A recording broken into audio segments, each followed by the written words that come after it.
Sa lahat ng passengers, 24/7, tuloy pa rin ang biyahe. Sa lahat ng aplikante, conductor, driver, tuloy-tuloy pa rin yan. Ingat guys sa biyahe, mga drivers. Thanks.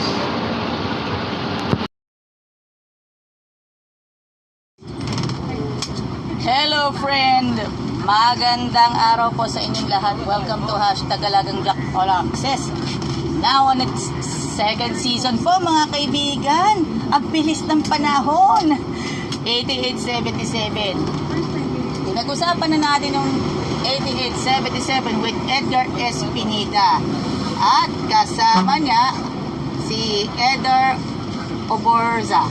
Si Eder Oborza ay isa din sa mga conductor applicant ng job fair ng Jackliner sa Candelaria, Quezon. Kung saan naman ang inyong lingkod ay pumunta lang sa Candelaria nang tapos na. Alam na this. Pero, bagamat ano na lang, yung consolation na lang. Tingnan natin yung mga pasahero. Yan, passenger check. Alam na this. Punta ako ng Santo Tomas kasi may bit-bit ako na tasa and signboard kasi puro easy text. Because of easy text. Pag turbina makiling ang buyer, doon ako nag-i-stay. Pag alam naman natin.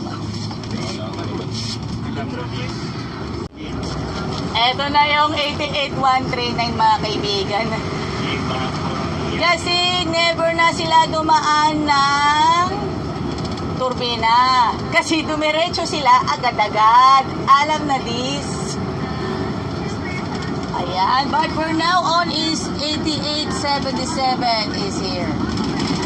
Ayan mga kaibigan. Salamat sa inyong suporta sa aking mga vlog. At sana po ay makapag-register man lang ako sa BIR Tax Identification Number. Thank you. Sa makatuwid, andito po tayo para magbigay ng saya at tuwa at aliw para sa inyong lahat dito po sa Alagang Jack.